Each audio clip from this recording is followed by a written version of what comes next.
Aplikasi Lancang Kuning Nusantara yang dibikin oleh Polri bertujuan guna memantau kejadian karhutla yang terjadi di sejumlah daerah wilayah Indonesia. Aplikasi ini dewek mulai diperkenalkan sama para anggota Polri di jalur daerah.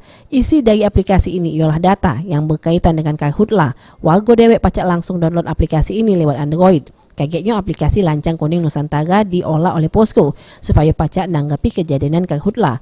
Khusus Polda Sumsel, kagetnya Posko dipusatkan di gedung Command Center Polda Sumsel. Aplikasi ini berisi data personil, data gambut, data embung, data angin, data cuaca, semuanya ada di sana yang terkait dengan karhutla.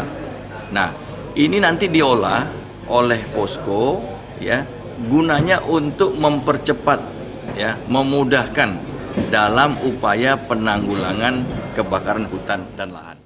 Selain bikin aplikasi Lancang Kuning Nusantara, guna menghadapi karhutla, Polda Sumsel bakal bikin relawan. Di mana kagetnya relawan tersebut bakal berkoordinasi sama TNI Polri buat midam ke api. Firman Hidayat, PAL TV.